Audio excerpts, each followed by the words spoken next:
Begin Podfix Network transmission in 3, 2, 1.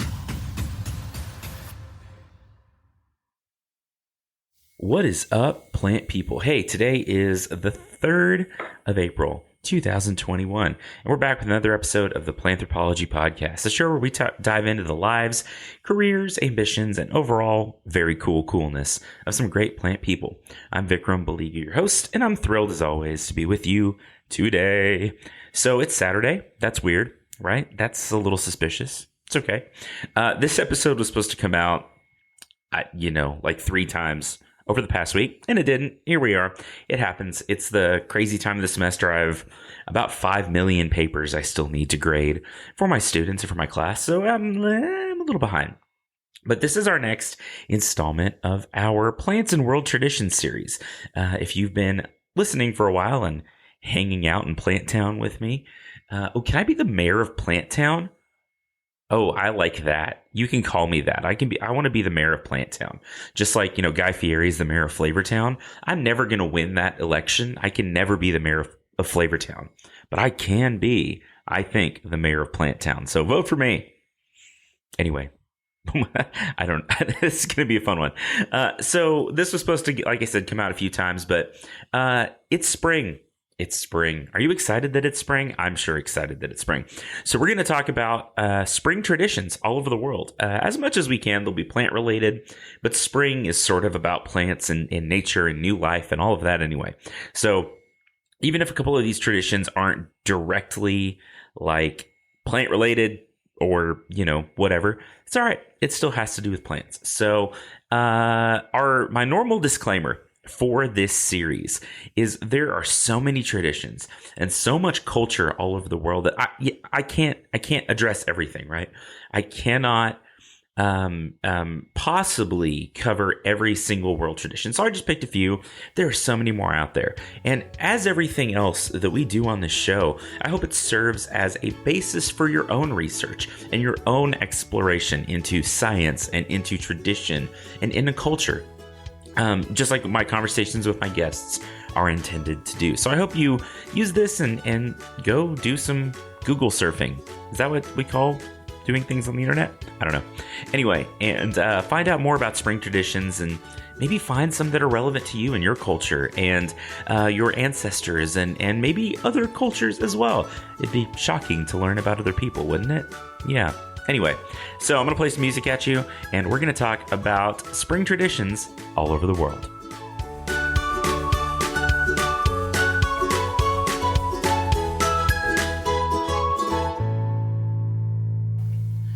Okay, so spring is a time of, rejuvenation and new life all over the world.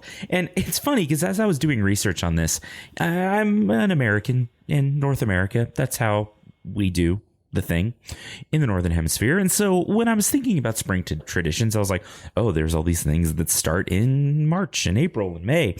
But there's a whole Southern Hemisphere where they have spring in the what we consider the fall in September, October. It's weird, right? And so for all of you listeners out there in Australia, I see you. I remember you. I'm sorry that I'm an idiot and I had to, do hours of research to actually remember that things are different in the Southern Hemisphere.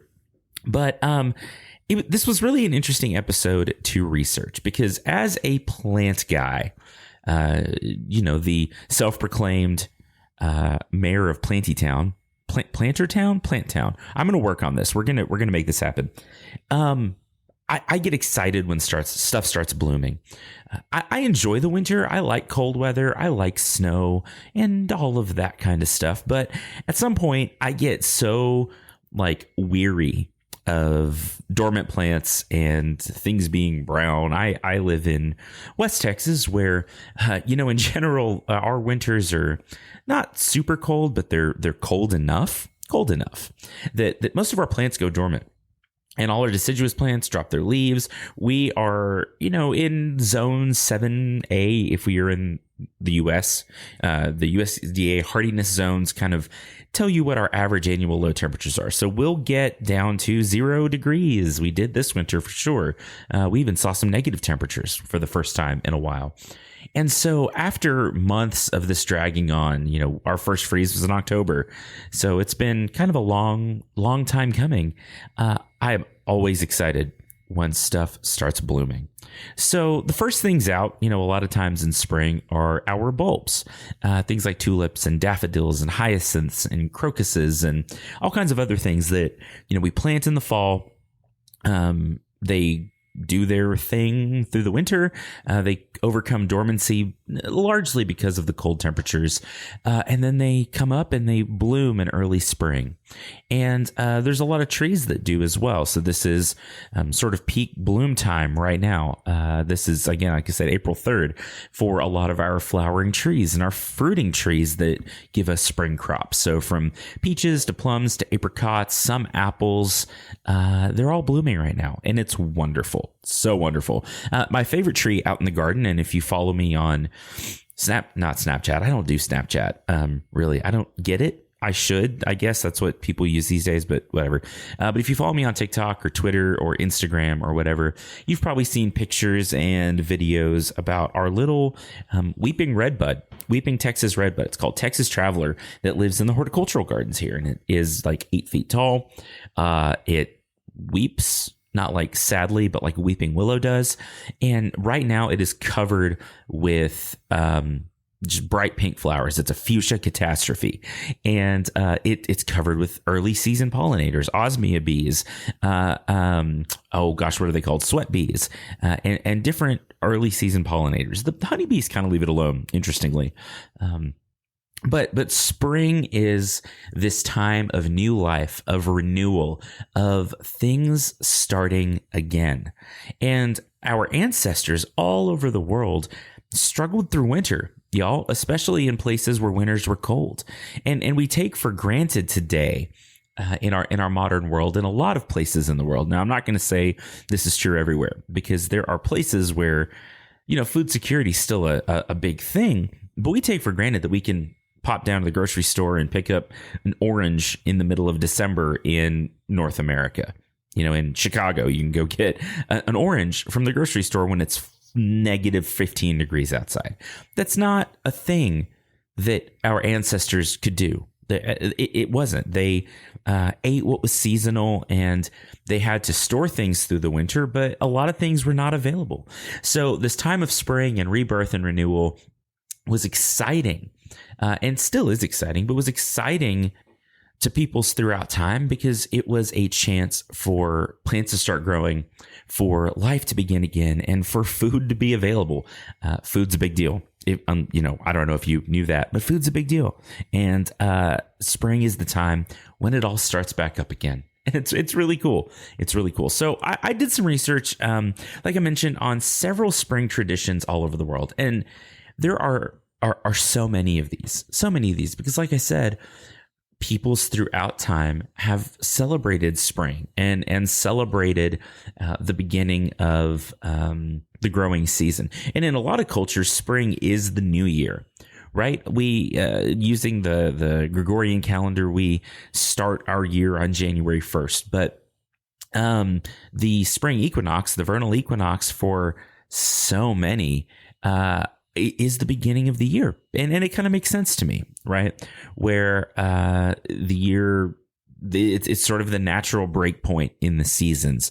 And I think that, again, that makes a lot of sense to me. So as always, I am coming in from the outside of a lot of these traditions. And if I could ever get my stuff together, I would like to find people to talk to about all of this stuff. Or maybe at the end of the year, if I can find a whole bunch of international friends who represent these cultures that I discuss to do like a special episode. That's really what I want. But I'm never on top of things enough. So I'm doing my best to do a fair representation and a true positive look at a lot of these cultures and a lot of these traditions. So if I get something wrong, please tell me. Please do. I would love to be able to post amendments to these episodes where people are like, well, maybe you could have approached this differently. That does not hurt my feelings. I want to do this right. And I want to do justice to all of these different traditions. So I picked a few all over the world. So I don't know if you know this or not, but I'm an Indian dude. Yeah, at least my family is Indian. I grew up in Lubbock, America, and so sometimes I talk with a Texas drawl, which is really confusing to people. But it happens, whatever. And so the one I wanted to start with was actually the Holi Festival, that's celebrated throughout India and Nepal, or at least it started primarily in India and Nepal, and it's celebrated farther and wider now. But this is the Festival of Colors, or the Festival of Spring. And it's really, as we'll see as a trend through all of these, it's a celebration of the triumph of good over evil. Winter, it was personified throughout time by a lot of cultures as sort of this evil thing. And it represented death and shortages and famine and all of these things that made our people struggle throughout time. And so a lot of these spring traditions are the celebration of life and the celebration of good. And so the Holi Festival is this celebration of the triumph of good over evil, the end of winter, the beginning of a good harvest season, and the celebration and prayers for fertile lands. So in the Holi Festival, colored powders are sprayed or thrown or like doused. Is doused? Yeah, that's like where you dump a bucket of water. So like think of like dumping Kool-Aid on a football coach, except it's bright pink, which may also be more fun. That would, take their evasion tactics to a whole new level. So during this celebration, again, these colored powders are thrown on each other. It fills the streets, and it's really just this beautiful, incredible celebration. Food and drinks are served to guests and celebrants, things that represent spring, sweet treats and brightly flavored foods and things like that. What's interesting is I was doing this is, and I should have realized this, I think, but many of these powders that are used come from various flowers, because that's where a lot of our dyes and pigments have come from historically, is the bright colors of nature and the bright colors of flowers. So the saffron color, which is sort of like a reddish orange, comes from the tezu plant, which is Butea monosperma. Butea monosperma. And that's where we get our saffron colors. Purples and reds and pinks come from hibiscus and beetroots. Tea and coffee give us brown colors. Marigolds give us yellows. And then greens come from the leaves of different plants, and blues come from indigo, wild indigo. And these plants are, crushed and made into dyes. Those dyes are used to make powders, and they're thrown. So they're all, well, at least traditionally, natural pigments. Now, over time, we can do a lot of things synthetically. So we see this tradition represented through different things. If you've ever done like a color run, which is a 5K where people spray you with this stuff specifically, we've sort of adopted, as we do, traditions from different cultures into our culture. And I think, this is maybe an unpopular opinion for some, but I think that's a good thing. I think we should celebrate each other worldwide. And I'm not just saying this because I'm an Indian guy and I think it's cool to see some of these colors and stuff shown in Western culture and stuff like that. I think as long as we are careful to not say that, oh, look at this cool thing I came up with, or and are careful to celebrate the cultures from which they come in the context of which these celebrations come from. I think it's great that we celebrate each other. I think it's great that we take part in the things that other people think are important. Now, there are, certain rituals and certain celebrations that are just for specific cultures. And I think that's great too, that, if you're kind of not on the end, that you kind of stay out. And I think that's okay with it. That's okay too. But in general, I think we should certainly be celebrating each other and celebrating each other's differences and cultures and all of that. The next one I wanted to talk about is another one that has kind of spread all over the world. And this is Hanami, or the Cherry Blossom Festival, which started in Japan. So it's really the viewing and celebrating spring with cherry blossoms and plum blossoms. So cherry blossoms are known as sakura, and plum blossoms are known as ume.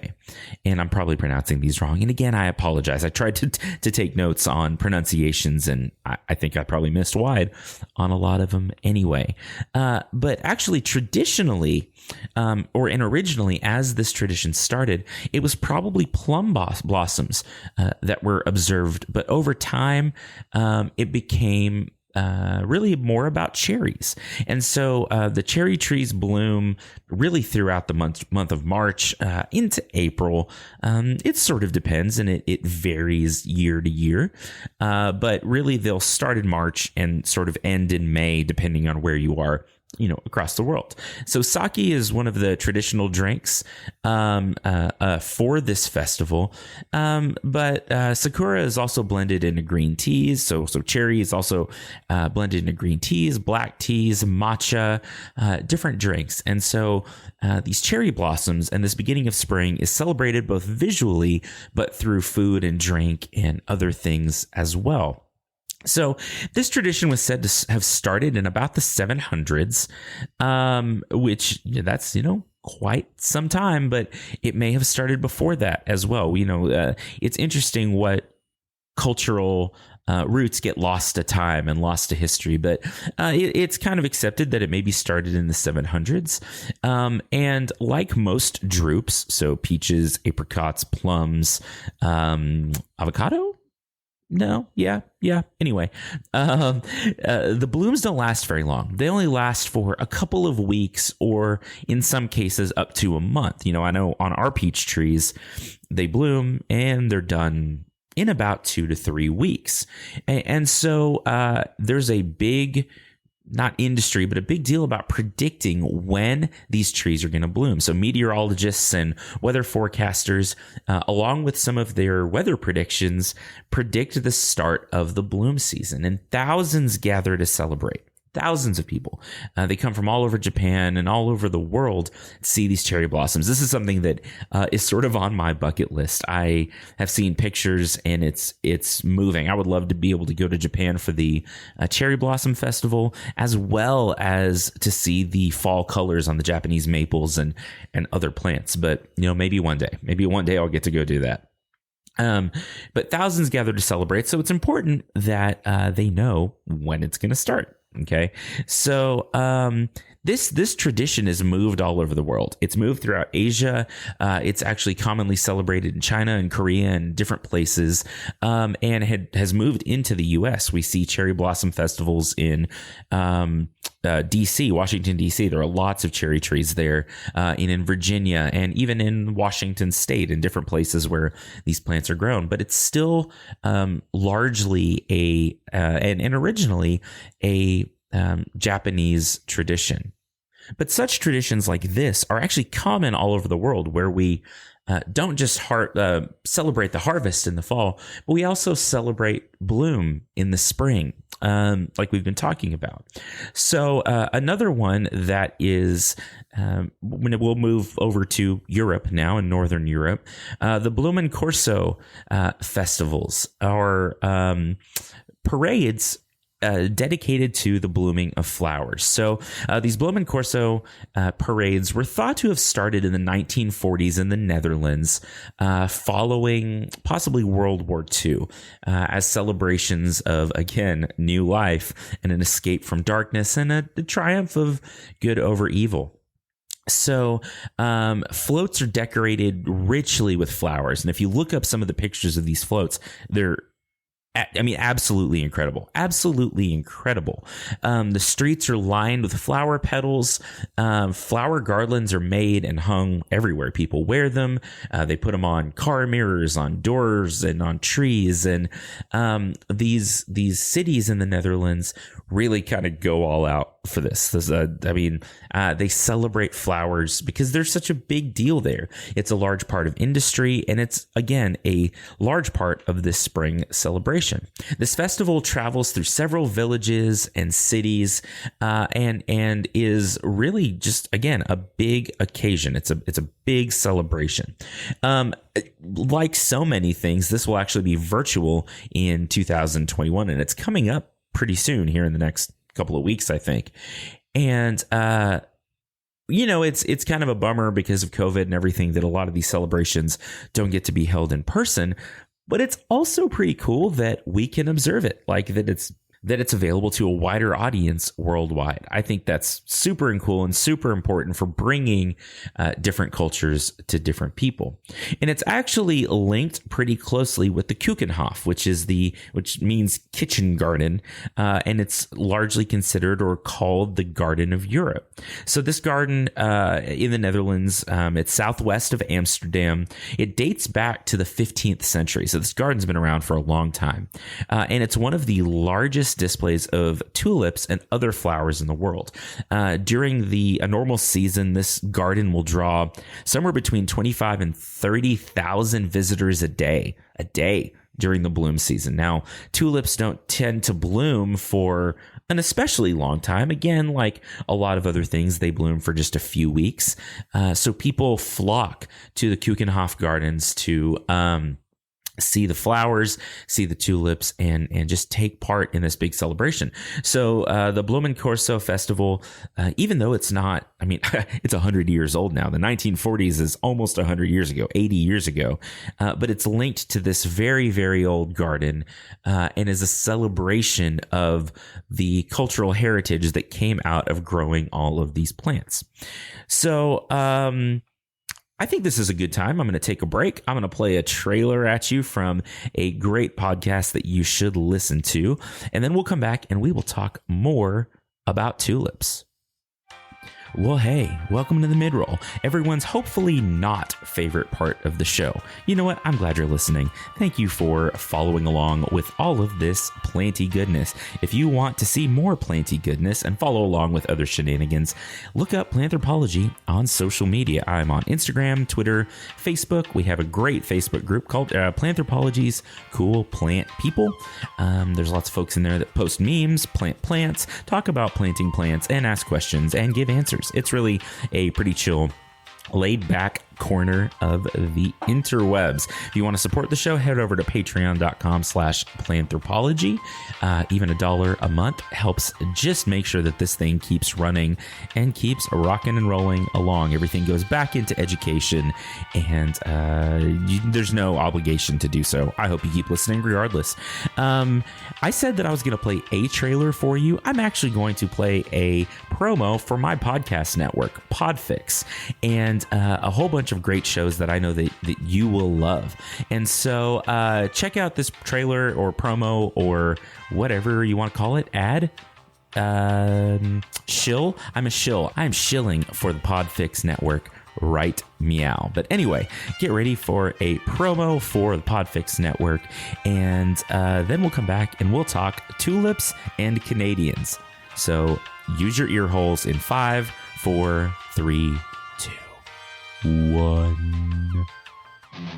Do you like comedy? What about movies? Pop culture? Do you like animals? What about science? Do you dig plants? What about writing, snacks, rambling, and rants? Filmmaking, improv, and interviews? Canadians, Australians, boating forecasts and soup reviews? Ladies, gentlemen, cretins, or comic books? Script reads, bad TV, hits that shook, perfectly picked packages popping up, podcasts pointing people to discover other podcasts? Fantastic. Check out the Podfix Network, podfixnetwork.com, at Podfix on Twitter, official_Podfix on the gram, plus check out Podfix Presents, wherever fine podcasts are found. The Podfix Network, artist-owned and loved. Okie dokie. So let's go to Canada. Head over to North America.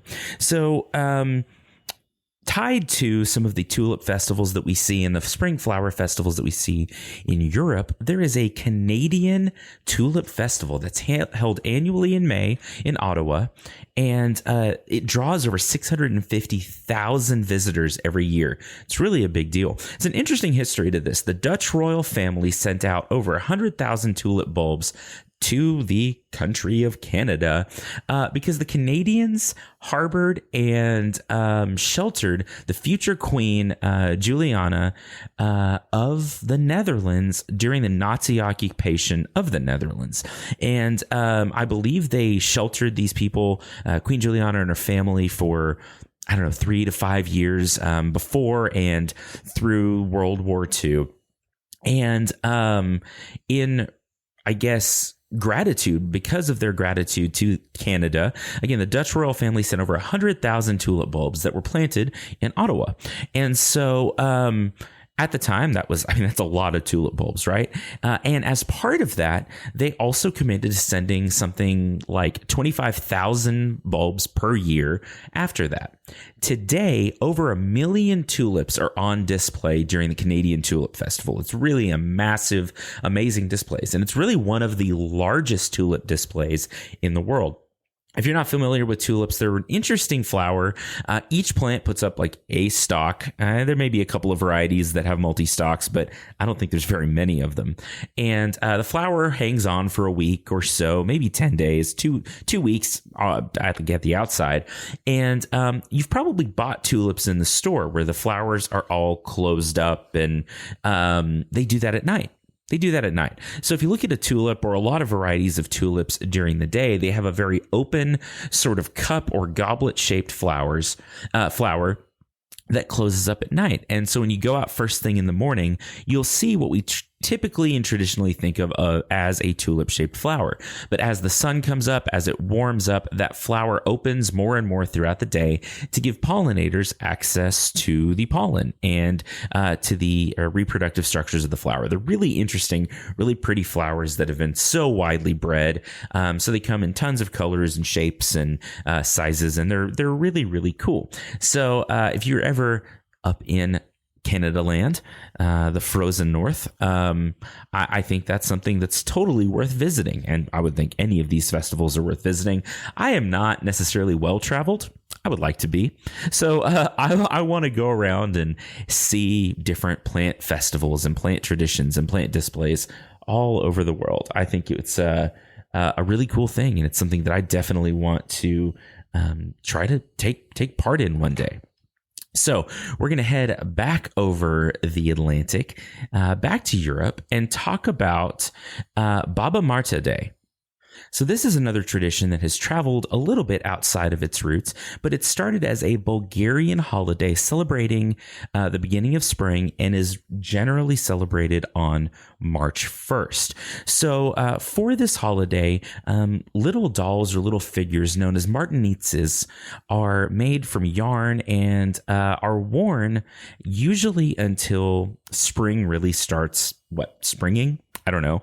The tradition is that they're worn until storks and swallows and other birds that tend to come back and tend to be prevalent in the spring start showing up. At that point, these little dolls, usually made of red and white yarn, they're little like human figures sometimes, or sometimes they just are a little more nondescript, but they're usually made of red and white yarn, and they're worn on the wrist or around the neck until usually, I think usually from like around the wrist as a bracelet.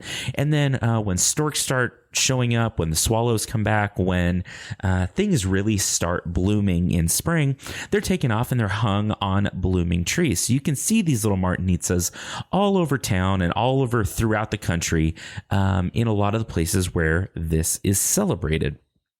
Baba Marta Day is also the start of what is sometimes referred to as Birch Month by especially some older Bulgarians. And it's called this because that's when the birch trees start leafing out and the sap starts flowing and they start giving sap. So it is, again, a celebration of new life, of new beginnings, of resources becoming available again. originally, it was a purely pagan ritual, and it was thought to. So Baba Marta means Grandma Marta, and it was thought that keeping Grandma Marta or Baba Marta happy would lead to a prosperous spring, warm weather, and it would stop the winter from persisting through March and into April. And this pagan ritual is actually one of the oldest surviving and continuing rituals in Europe. A lot of them were merged with Christian traditions, or Christian traditions sort of co-opted a lot of these pagan rituals as Christianity spread through Europe. But this is one that has really survived there in the Balkan Peninsula and southeastern Europe, sort of as is throughout time. And it's really interesting to see that. And it's kind of cool to see a lot of these holidays and a lot of these rituals practiced in the way they always have been, in the ways that they originally were. So, I'm jumping around a lot as far as continents go, but I think that's okay. We're not actually on an airplane. We're just traveling with our imaginations. That's super corny. Anyway, so we're going to head over to Mexico and talk about the spring equinox in Teotihuacan, and talk about the spring equinox in Teotihuacan, which is an ancient city in Mexico. So this is celebrated, as the name would suggest, on the vernal or the spring equinox. So around March 20th to 21st. And it's a massive annual celebration at the Pyramid of the Sun and the Pyramid of the Moon. But a lot of the current rituals take place, or current, I guess, celebrations. Rituals is maybe not the right word exactly anymore, but a lot of the current celebrations take place at the Pyramid of the Sun. So people climb the 360 steps of this pyramid to the top to watch the sun track across the sky and welcome spring. Now, a lot of folks aren't there on top of this structure by sunrise. And so I think a lot of them start the climb about 9 a.m. Sometimes it takes quite a while. And so they really start to see the sun at its peak in the sky. But some people do get there pretty early and watch sunrise over the mountains around this ancient temple. Celebrations do also happen at the Temple of the Moon, which is kind of across a big courtyard from the Temple of the Sun, but access is somewhat more restricted. It's not maybe weathered as well over time as the Temple of the Sun has. And it's interesting, we see equinox traditions taking place all over the world. If you go back to an episode from December and look at some of the plant traditions surrounding the winter solstice, Saturnalia, and some of the others, I hope you go back and listen to that episode. It's a I think one of my favorites. It's a great episode. But we see the same thing happening at the spring equinox. We talked about the equinox at Teotihuacan, but also Stonehenge is one that I think pops into a lot of people's heads when they think of an equinox spring tradition. So Stonehenge is, again, back over the Atlantic in Britain. And people do gather here to welcome the sunrise on the equinox. So equinox, if we haven't covered this at this point, means literally equal night, where the day and night are finally the same length again. And so the days start getting longer, the nights start getting shorter. We have more sunlight to grow plants and do things outside and all of that fun stuff. In the US, we often celebrate with a time change, and I guess just to make people sad. I don't know. Although I will say I do enjoy having a little extra time with the sun up in the evenings. But at Stonehenge, flower crowns and plants are often taken with revelers to Stonehenge.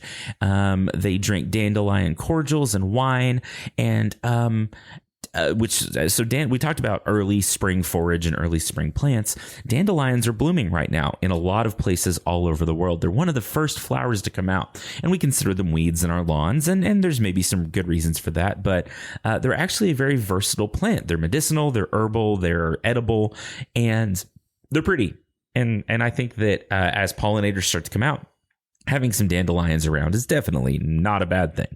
So different plant-based drinks and foods are usually consumed, as well as meats and different things, to celebrate the passage of winter into spring at Stonehenge. Another equinox celebration is at Angkor Wat in Cambodia. And so you've probably seen pictures of this with the sun rising over the temple of Angkor Wat. And if one was to stand in exactly the right place during the equinox at sunrise, one of the most coveted pictures during this time is the sun hitting the very, very top of the temple, the central tower of Angkor Wat. And it's interesting how a lot of these rituals become very I guess commercialized over time, and we see these beautiful, perfect pictures, but then sometimes it's kind of crazy to see pictures of the crowds and the kind of overwhelming celebration of these things. And not that that's bad. I think it's good that people are taking part in it, but we need to make sure that we're preserving the heritage of these places as well. And here's a plug before we talk about our last two traditions, or last couple of traditions, real quick. Another thing that people like to do, especially I see it a lot in the US at this time of year, is to go take pictures with wildflowers. And while I think that's lovely and great, you need to be careful with how you do that. Try to take your pictures from marked paths and from the roadside as much as possible. Don't go trampling out and sitting on wildflowers. A lot of these are very delicate ecosystems, and national parks have to close large areas to remediate the damage caused by people laying in a field of wildflowers and crushing them. And some of these are endemic to very small areas. And if we're going out and trampling them and causing all the damage, there may be future generations that don't have access to seeing things like that. So here's my little soapbox plug for not going out and taking pictures in wildflowers. We need to be protecting our ecosystems and our public lands. Instagram can do without another picture of someone laying in wildflowers, or just use them as a background. Like, there's nothing wrong with sitting at the edge of a field or standing at the edge of a field or whatever and having flowers behind you. It's perfectly okay. Okay, so just a couple more. Another one is the Floriade Festival, that is a celebration of bulbs and other flowers in the spring in Australia, throughout parts of Europe. So this is more recent. This is one that didn't really start in Australia, at least, until the 1980s. There was a landscape architect that was looking at some of these other spring traditions and spring festivals and thought, we could do something like that here. It's pretty cool.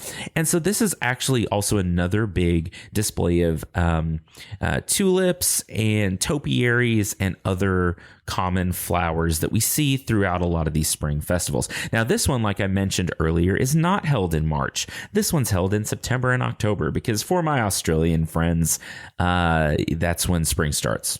It's kind of, again, us Northern Hemisphereans sometimes forget that things happen differently in different parts of the world. But about as many as about 500,000 people attend this celebration every year over the course of a couple of months, or as long as these flowers are displayed and blooming. One of the things that I kind of liked about this one is that there are also big public art displays. I mentioned there's flowers and topiary demonstrations and topiary displays and things like that. But people also do lots of public art, and they dress gnomes up as different characters to represent whatever the theme is for the year. I like gnomes. Garden gnomes are fun.